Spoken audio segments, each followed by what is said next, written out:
Good day. I am Eleni Rose Galan together with Jean Nicole Cardenas and Desiree Mustasisa, freshmen of Human Biology. Today, we will talk about Freud's structure of personality, specifically the id, the ego, and the superego. Sigmund Freud was the founding father of psychoanalysis, a method for treating mental illnesses and also a theory which explains human behavior. Freud strongly believes that our personality, behavior, and how we act on things are all shaped in our upbringing. Experiences, memories, traumas, and even the personality of those that surrounds us has a great impact to ourselves. According to Freud, there are three basic structures of personality, which is the id, the ego, and the superego. We all develop these at different stages in our lives. However, there are instances when these three structures conflicts among each other, making us find a balance to approach a certain situation. The id is primitive and instinctual part of the mind that is present at birth. Freud described it as the dark, inaccessible part of our personality and compared it to a cauldron of seething excitations. He also stated that the only way to study and observe the id is through viewing content of dreams and neurotic behavioral clues.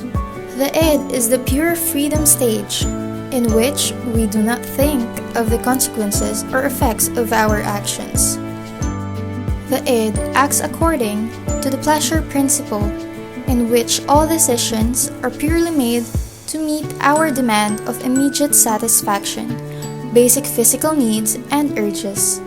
If these needs are not met, tension results, which explains why kids have tantrums. These are solved through primary process, which involves creating mental images through daydreaming, fantasizing, hallucinating, and other processes. The ego. According to Freud, the ego develops from the id and ensures that the impulses of the id can be expressed in a manner acceptable in the real world. The ego functions in the unconscious, preconscious, and conscious mind. The ego is the component of personality that is responsible for dealing with reality. The ego operates based on the reality principle, which strives to satisfy the id's desires in realistic and socially appropriate ways. The reality principle weighs the costs and benefits of an action before deciding to act upon or abandon impulses. In many cases, the id's impulses can be satisfied through a process of delayed gratification. The ego will eventually allow the behavior, but only in the appropriate time and place. Freud compared the id to a horse and the ego to the horse rider. The horse provides the power and motion, while the rider provides direction and guidance. Without its rider, the horse may simply wander wherever it wished and do whatever it pleased. The rider gives the horse directions and commands to get it to go where the rider wants it to go. The ego also discharges tension created by unmet impulses through secondary process thinking, in which the ego tries to find an object in the real world that matches the mental image created by the id's primary process. If the ego fails in its attempt to use the reality principle and anxiety is experienced, unconscious defense mechanisms are employed to help ward off unpleasant feelings or make good things feel better for the individual. The ego engages in secondary process thinking, which is rational, realistic, and orientated towards problem solving. If a plan of actions does not work, then it is thought through again until a solution is found.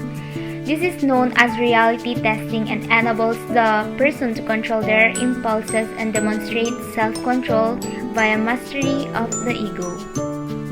Superego. The superego is the last component of personality to develop.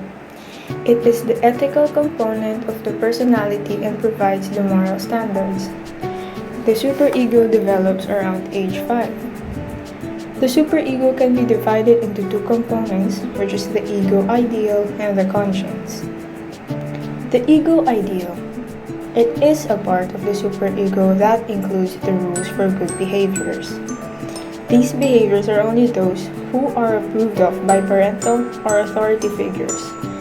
The feelings that can be accumulated are pride, value, and accomplishment when obeyed, but breaking the rules can lead to a person feeling guilty. The ego ideal represents the image we want to be, our ideal selves, or the person we want to become. The conscience. This talks about the rules for which behaviors are considered bad. When we do the rules that applies to the ego ideal, we feel pride and feel good about ourselves.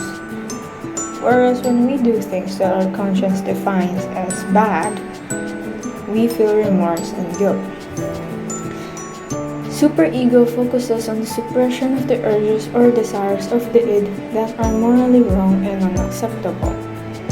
The superego makes us behave morally rather than in a realistic way. To sum up the topic that we have discussed, we will be using Freud's model of personality structure. Freud compared the structure of our mind to an iceberg. As you can see, a lot of its mass is submerged and could not be seen, as is our unconscious psychic energy, the id. Right above it would be the ego, our conscious mind and executive mediator. The next to it is the superego, laying somewhere in between, outside awareness but is accessible.